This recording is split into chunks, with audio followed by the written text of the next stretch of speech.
हम नवोदय की प्रवेश परीक्षा में जो सिलेबस है और काफ़ी लोगों ने कहा कि क्या सिलेबस है क्या नहीं है। इसके अंदर देखिए, सबसे पहले तो आपको सिलेबस में बताया था मैंने शुरुआत में ही कि मेंटेबिलिटी मानसिक बुद्धि परीक्षा उसके 40 क्वेश्चन आएंगे और वो 50 मार्क्स के होंगे और वो 50% पूरे सिलेबस का पूरी जो भार है उसका 50% क्या करता है, निर्धारित करता है कि इस बच्चे को क्या मेंटल है और 50% पूरे पेपर का इसी से संबंधित होता है। तो मुख्य बिंदु इसके ये हैं कि इन आकृतियों में से वो पूछ जाते हैं। सबसे पहले भिन्न आकृति या असमान आकृति, इनमें से असमान कौन सी है? सभी आकृतियां आपके सामने दी हुई है और सामने जो ये पल्ला है ये इसी का है। इस प्रकार की आकृतियां पूछ जाती है, भिन्न आकृति या असमान आकृति। ये प्रश्न जो है कई बार एग्जाम में आ चुका है। लोग देखते हैं ये गुणा का चिन्ह है, ये जोड़ का, ये बराबर का, ये बाकी का, तो लोग कर जाते हैं बराबर, क्योंकि इसमें है क्या? इसमें देखो, इसमें 2 लाइन है, इसमें भी 2 लाइनें हैं, इसमें 2 लाइनें, इसमें एक ही लाइन है। तो भिन्न क्या हो गया? असमान कौन सा हो गया? जो माइनस वाला चिन्ह जिसको हम देख रहे हैं, जो कि आकृतियां हैं, चिन्ह नहीं है।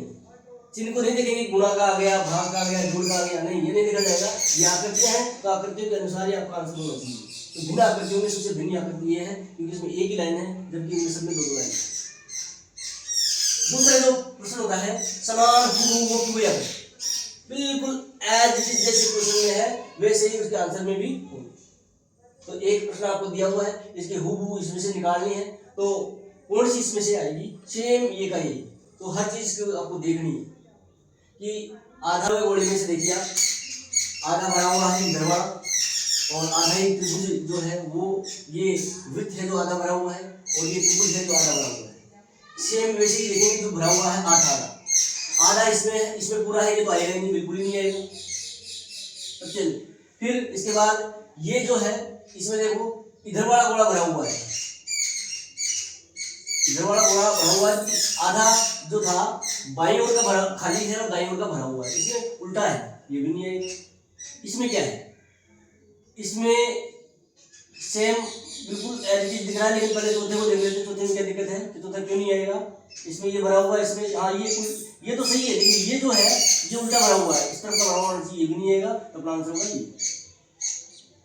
हाँ, तीसरा है श्रृंखला पूरा करती, श्रृंखला को पूरा करना है कि श्रृंखला बदलते रहेंगे, आपको श्रृंखला देखनी है, जैसे श्रृंखला बन रही है, जैसे ये आकृति आपको दिख रही है सामने, एक लाइन है और त्रिभुज है, यानी टोटल लाइनों की 4। अब देखिए,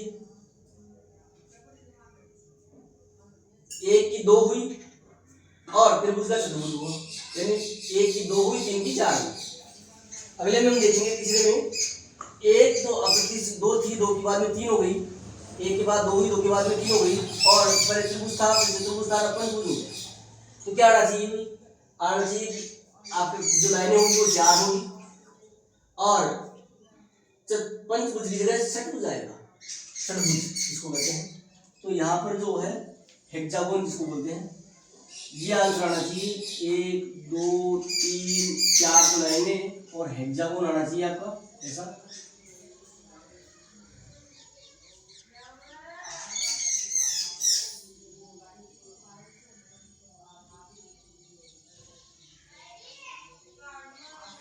ऐसा आंसर आपका। तो ये थी श्रृंखला पूरा। इसके बाद है संबंध आकृतियां। क्या संबंध है? पहली का दूसरी से, दूसरी का तीसरी से। जैसे ये त्रिभुज है, इसके नीचे उसकी कॉपी होल्ड लगी, होल्ड लगी। अब ये क्या है? यू सी कुछ भी मान लो इसको, उल्टा है नहीं, तो ये है इसका सेम, इसकी कॉपी इधर बढ़ जाएगी, यानी ये आकृति आपकी आनी चाहिए। आगे पीछे आकृतियां बन रही है, तो ये है संबंध आकृति। फिर है श्रृंखला से आकृतिपूर्ण। श्रृंखला दी हुई, श्रृंखला से आकृतिपूर्ण करना है। इसका पहले का दूसरे संबंध था, दूसरी का तीसरी का चौथी से क्या होगा वो पूछा गया था। लेकिन यहाँ जो है श्रृंखला है, जो उसको पूरा चित्र बनेगा तो कैसे बनेगा? ये लाइन कैसे देखो, ये लाइन ऐसे आ रही है, कोणों की तरफ मुड़ी हुई है, सभी कोणों की तरफ मुड़ी हुई है, ये कोणों की तरफ मुड़ेगी ऐसी।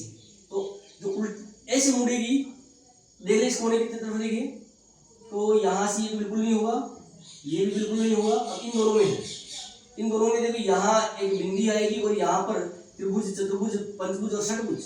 ये आंसर का फिर है पूर्ण वर्ग आकृति। इस आकृति में क्या कौन सी आकृति जोड़ी जाएगी पूरा वर्ग बन जाए, तो उसके लिए क्या क्या है, एक एक सेंटीमीटर के होते हैं सभी लाइनें। तो इसको आप ऐसा पूर्ण करके देखें ऐसे, और जो पहली आकृति उसको उठा दें, पहले दी हुई उस आकृति को हटा दें, ये लो। अब ये जो आकृति बची है वही इसका आंसर होगा। कौन सी चित्र में ये दिया हुआ है, तो ये जो दिया हुआ है सी के अंदर यानी इसमें दिया हुआ है। फिर है क्रम से घुमाने पर प्राप्त आकृति, ये नंबर 7 है। क्रम से घुमाने पर प्राप्त आकृति कौन सी है? क्रम जो है ऐसे इसके ऊपर ही घूमती रहती है। तो पहले देखो यहाँ और ये कौन सा आंसर आएगा ये देखेंगे आप। क्रम से घूम रही है, पहले जो था बिंदी यहाँ थी और प्लस यहाँ था, ये इस प्रकार जो इसी के ऊपर घूमती। अब ये देखो बिंदी कहाँ जा रही, दूसरे में बिंदी जा रही इस कॉर्नर पे, एक एक आगे आने से। अब जो है अगले में आएगी बिंदी होगी वो यहाँ आएगी और प्लस होगा वो यहाँ जाएगा अगले। इससे अगले में बिंदी यहाँ आएगी, एक एक आगे जा रहा है और प्लस आपका यहाँ आएगा। ये देखो कौन सा है, कौन सी में है, ये खुद भी घूम रहा है, इसका ध्यान रखेंगे प्लस का। तो बिंदी और प्लस इस कॉर्नर पर क्या है, बिंदी है, इस कॉर्नर पर आपका कोने में बीच में यहाँ जो है बिंदी है और यहाँ जो है प्लस है। ये किस में है तो देखिए, तो आंसर होगा आपका वह, जो दूसरा आंसर होगा वही इसका आंसर। छिपे हुए चित्र को ज्ञात करना, यानी ये जो चित्र छिपा हुआ है इन चारों में से किसी एक में छिपा हुआ है, किसी न किसी जगह ये है। सबसे पहले देखिए, तो ये देखिए यहाँ ऐसा आकृति दिखनी चाहिए, इसमें कहाँ है, देखो ये इसमें तो है नहीं, क्योंकि इसमें जो ये बनेगा ये उल्टा बनेगा, जेड जो बन रहा है इसमें है उल्टा बनेगा।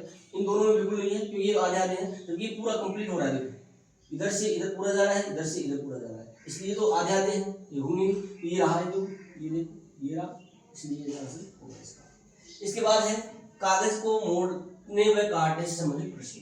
ये नए 2-3 साल जो पिछले 4-5 सालों में जुड़े हैं, तीनों ही टॉपिक नए जुड़े हैं। कागज को के मोड़ने व काटने से संबंधित आकृति है, दर्पण आकृति है और जल प्रतिबिंब। दर्पण आकृति कहें, दर्पण प्रतिबिंब कहें।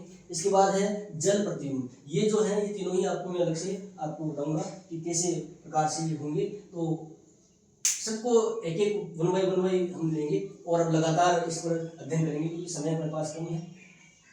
और जो अगला फिर भी कागज को मोड़ने वाली समस्या है, कागज को मोड़ के कागज आप लेके भी कर सकते हैं। वहाँ पर आपके पास जो प्रवेश पत्र है उसको बिल्कुल वर्ग में काट कर आप मोड़कर जैसे बुद्धि बताया वैसे कर सकते हैं। और बाकी इसका दूसरा तरीका भी है, जैसे हम मोड़े थे वैसे ही वापस जिस प्रक्रिया से मोड़ते रहे उसी को वैसे ही वापस खोलेंगे तो वो आकृति में मिलेगी। इस प्रकार जो है दर्पण प्रतिबिंब की बात करें, यानी दर्पण प्रतिबिंब है आपका जो ग्लास है उसमें वो कैसा दिखेगा, आपको पता है हमेशा उल्टा दिखता है।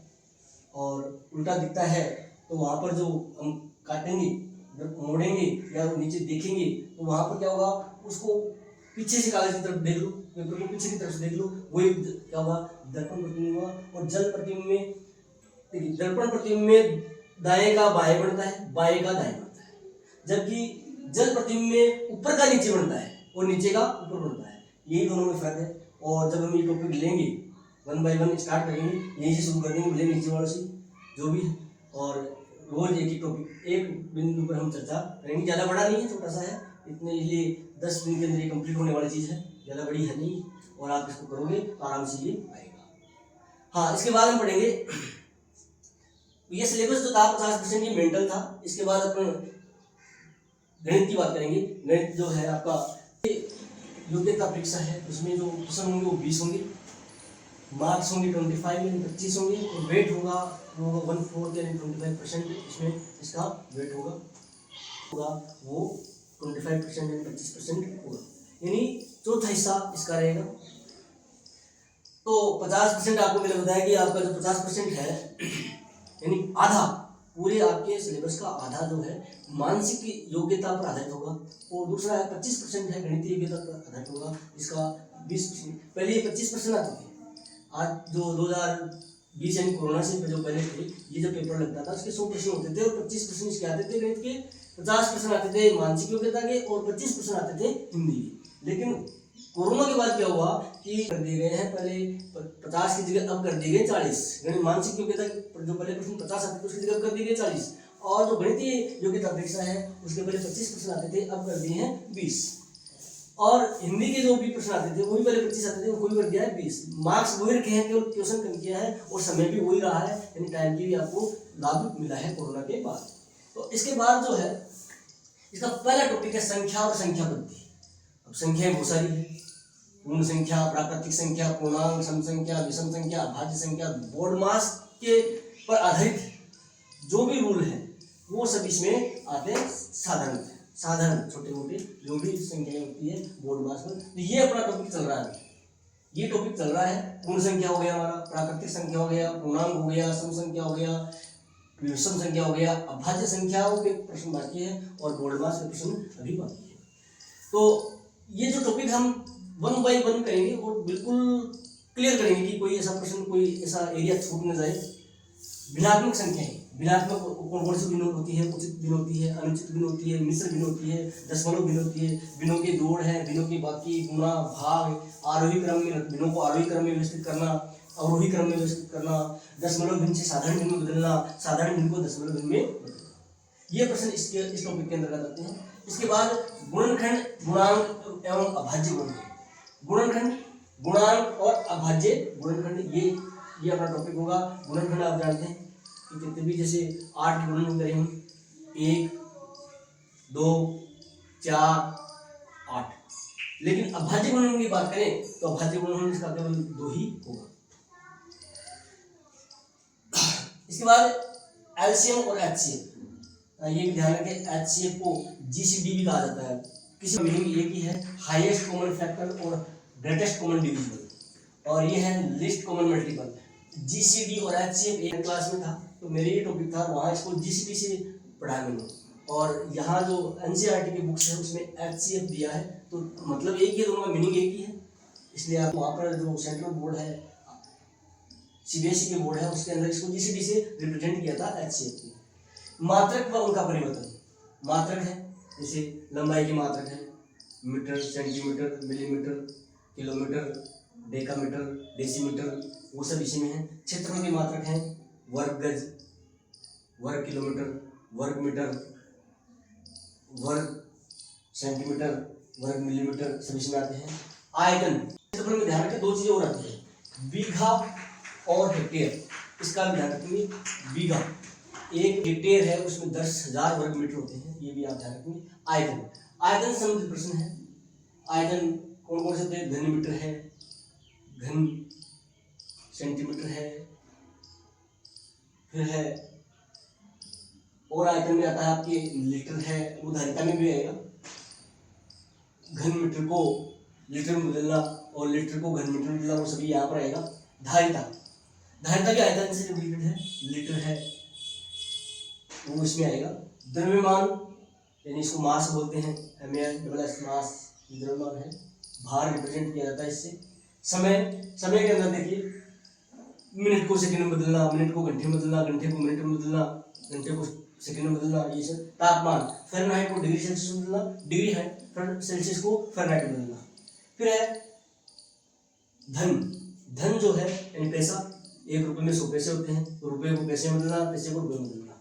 वर्ष, माह और दिन, वर्ष, माह और दिन, एक वर्ष में 12 माह या 365 से ही 1/4 दिन, अगर कंप्लीट दिन की बात करें इसको 365 दिन लिखा जाता है। और माह में दिन, एक माह में लगभग 30 से 31 दिन होते हैं, लेकिन एक फरवरी माह आता है जिसमें 28 से 29 दिन हो सकते हैं। कौन से फरवरी माह में, जिसको लीप वर्ष कहा जाता है, और हर चौथे वर्ष ये आता है। इसकी पहचान ये है कि जिसमें 4 का भाग जाए, जिस वर्ष में 4 का भाग जाए वह वर्ष जो होता है, उस वर्ष के फरवरी माह में 29 दिन होते हैं, बाकी में 28 दिन होते हैं। केवल फरवरी माह की बात है, बाकी अन्य की नहीं कि भाई जनवरी में हो जाएगा 28-29 हो जाएगा, ये नहीं होगा। केवल फरवरी माह में जिस वर्ष में 4 का भाग जाएगा उस फरवरी माह में 29 दिन होंगे, और बाकी के अन्य वर्ष जो हैं उनके फरवरी माह में 28 दिन होंगे। ऐसा नहीं कि जनवरी में 28-29 हो जाएंगे, नहीं, हाँ, और जो जनवरी, फरवरी, मार्च, अप्रैल, जनवरी में 31 दिन होते हैं, फरवरी में 28 या 29, मार्च में फिर वही 31, अप्रैल में 30, मई में 31, जून में 30, जुलाई में 31 और अगस्त में भी 31। जुलाई और अगस्त ऐसे माह है, दोनों हैं जिनमें 31 दिन होते हैं। फिर सितंबर में 30, अक्टूबर में 31, नवंबर में 30, दिसंबर में 31, इस प्रकार ये चलता रहता है और उनको आप परिवर्तन भी करोगे। फिर एक दिन में 24 घंटे होते हैं और एक घंटे में वही 60 मिनट होती है, वही 60 मिनट एक मिनट में 60 सेकंड होती है। हाँ, इसका भी आप ध्यान रखेंगे। हाँ, लेकिन ये जरूर ध्यान रखेंगे, एक सेकंड में 100 माइक्रो सेकंड होती है, 60 माइक्रो सेकंड नहीं होती है।